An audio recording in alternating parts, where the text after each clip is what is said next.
Hey friends, and welcome back to the podcast. So in our last episode, I interviewed Jen Rubin from Foundry 10 on how students and counselors are using AI in the college admission process. And in that conversation, we covered, among other things, why higher income students were more likely to use AI in their applications than lower income students, how educators can increase their students' AI literacy, and some resources and tools that Jen recommends for students and counselors navigating this new technology. In today's episode, I'm going to get into what colleges have to say and what advice I would give to students and counselors as a result. Specifically, I'll talk about my biggest concern with AI, and spoiler alert, it's a lot bigger than college applications. I'll share my concerns related to AI use in the college application process. I'll talk to you about what the Common App actually says, like what its guidelines are, and what some colleges have to say about AI use. What I believe students might miss out on if they use AI to write their essays for them, and like I said, what my advice is going to be to students and counselors. You'll find links to everything I talk about in the show notes at collegeessayguy.com/podcast. Let's do this.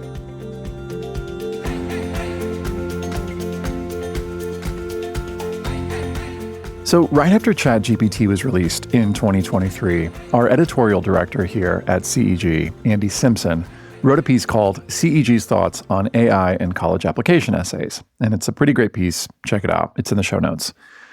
In the past 2 years, I've shared my thoughts on AI at conferences, in YouTube videos, on a number of webinars, and in my courses. But I hadn't written a blog on this yet as of early 2025. And hey, this stuff's changing so fast.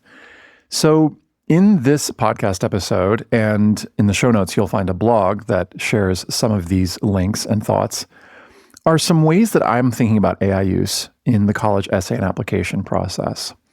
First, my biggest concern is AI safety, like in the big sense. And this probably isn't the thing you were looking for when you started listening to this podcast, but I can't not at least mention it. There's a lot more that can be said about this, but my friend Duncan Sabian, who works at the Machine Intelligence Research Institute, also known as MIRI, talks about the potential dangers better than I could in a post on AI safety, which I'll link to in the show notes. And by the way, if you don't have 30 minutes to read the whole article, I'd say scroll down and read the last section, which is section 11 called "And the Trap Swings Shut." And I'm hoping that'll inspire you to read the entire piece. If you really want to take a deep dive on this, you might check out the article called AI 2027, also linked in the show notes. But content warning, reading that piece really messed me up for a few days. And by messed me up, I mean that it frightened me enough to consider that there is a non-zero chance that the world could end in a few years, and actually had me rethinking my life choices for a few days. So fair warning on that front. Now, as it relates to the college admissions process, my second concern is I really want a student's work to align with what the Common App requires of students and what colleges are requesting. So first, let me share the Common App guidelines that a student agrees to when they submit their application. The affirmation statement reads, "I certify that all information submitted in the admission process, including this application and any other supporting materials, is my own work. Factually true and honestly presented, and that these documents will become the property of the institution to which I am applying and will not be returned to me." Now, there's more. You can find the link in the show notes, or you can just Google Common App affirmation statement. So that's pretty clear and straightforward. The work that you as a student submit must be your own. But what do colleges have to say about AI use in the application process? I spent some time researching this, and I was surprised that more colleges haven't come forward yet with a statement on AI. I imagine that they're dealing with a lot of other things right now. But this quote from Karen Richardson, who's the Dean of Admission at Princeton, seemed to be broadly representative of what many college admission officers have to say. Karen Richardson says, "AI is not inherently bad, quote unquote, but I caution against it in your college application. First and foremost, I guarantee that any essay one writes with the help of AI is not going to be nearly as good or authentic as one that an applicant composes on their own. And remember, we're trying to build a community of learners who will contribute to the academic and social fabric here. So we count on authenticity in the application. Also, you're asked to sign off on your application verifying that the work is yours alone." End quote.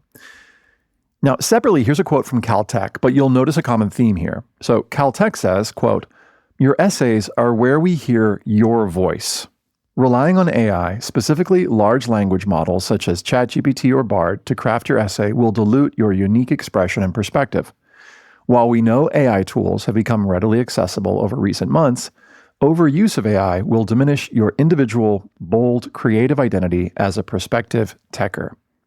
What are some examples of unethical uses of AI for Caltech admissions essays?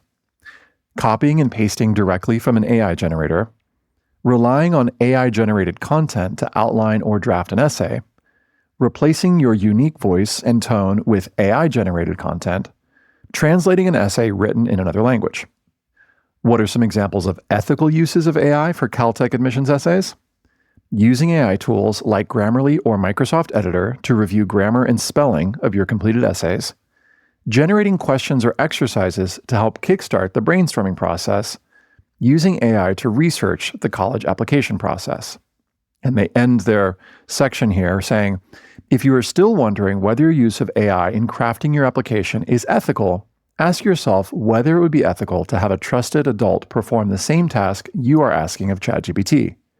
Would a teacher be able to review your essay for grammatical and spelling errors? Of course. Would that same teacher write a draft of an essay for you to tweak and then submit? Definitely not. Above all else, remember to be authentic to yourself when writing your essays. Our Caltech supplemental questions are designed to spark your curiosity, to make you think deeply about whether you see yourself as a techer, and to jumpstart your creativity. Don't let a reliance on AI tools take that opportunity from you! End quote. I like Caltech's advice. I like how specific it is. It's relatively brief. And I too want students to submit work that is their own on their college applications. So here's a good guiding question for students who are going through this process.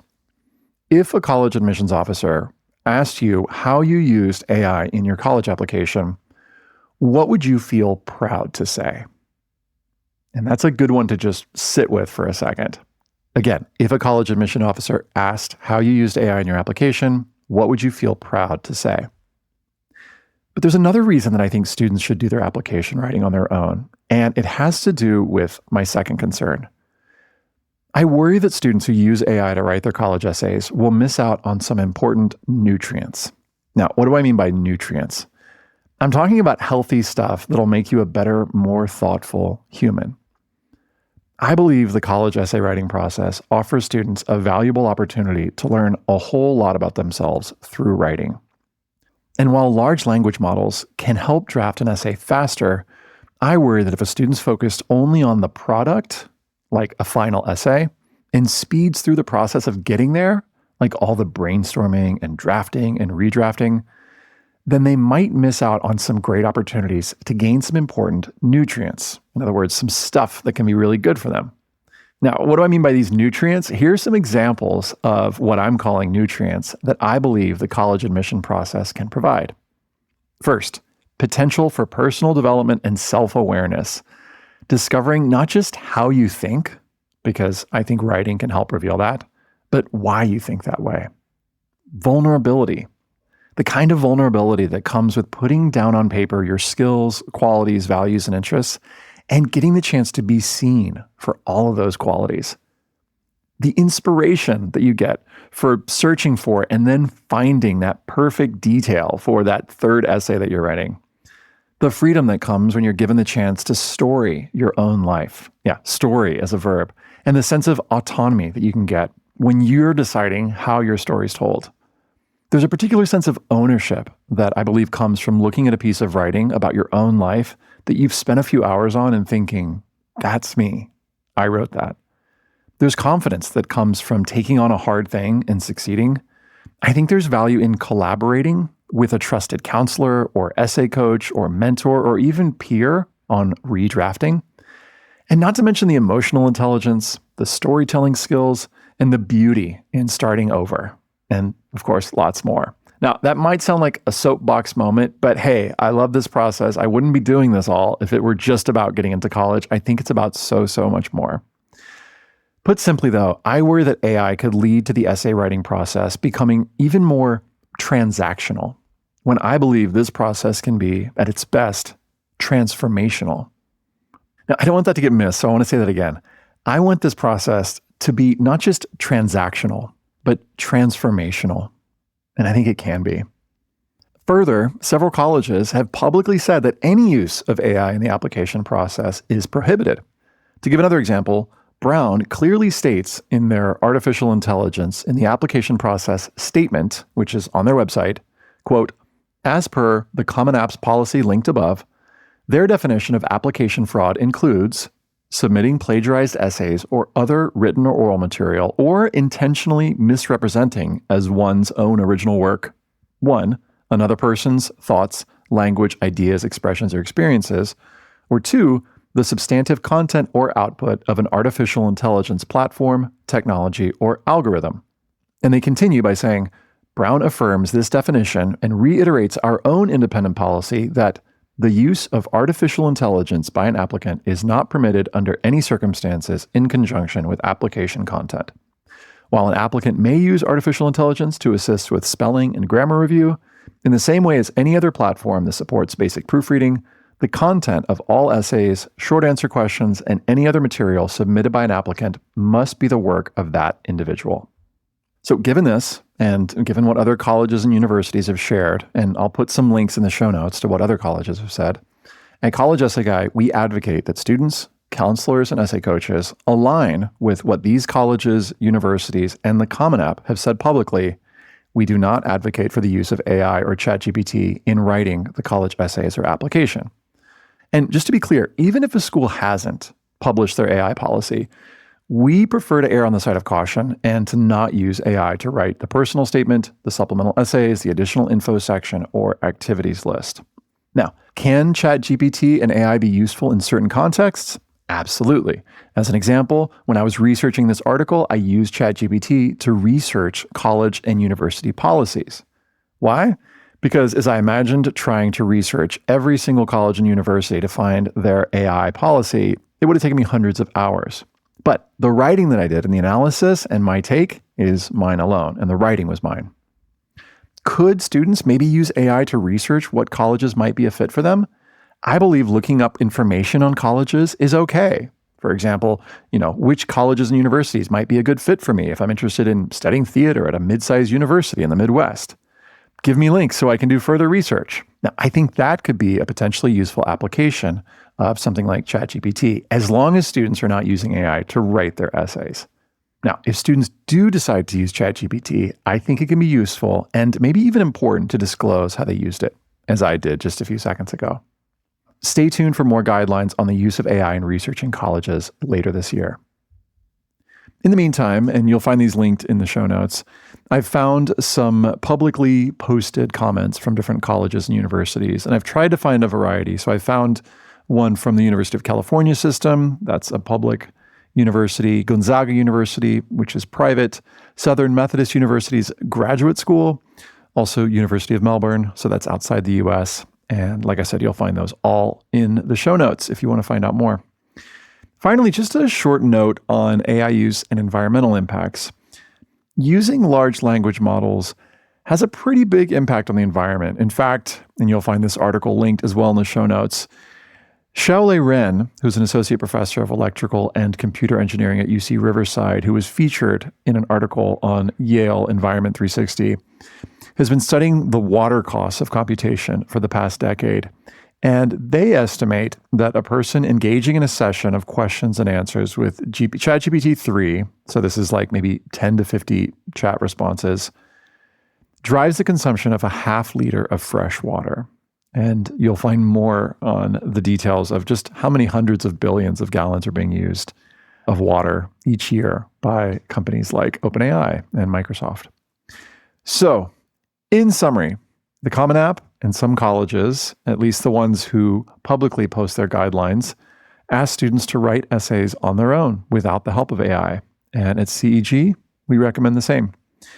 If colleges update their position, we might update our position, but as of this writing, that's where things stand. If you'd like to stay up to date on AI use in the college admission process, Jeff Neal is an awesome counselor who publishes a weekly newsletter called Technology, and I recommend it. It's got really interesting things, whether you're a student, parent, or especially a counselor, to stay up to date on all of this. And stay tuned to the podcast, as this is truly a developing story. And I'm excited next week to share with you a brand new series on our college admission nutrients. And these are essentially qualities that, from our studies, we've found that these are the things that colleges are really looking for. So we do a deep dive on each of the nutrients with some fabulous guests I'm excited to introduce you to. So stay tuned for that. Thanks, friends. As ever, you'll find links to everything I mentioned in the show notes at collegeessayguide.com/podcast. If you want to stay up to date on what's happening in the college admissions world, just go to collegeessayguide.com and opt into anything on our site. We'll share our best free resources, info about our upcoming webinars, our Pay What You Can courses, and lots more. Thanks, be well, and stay curious.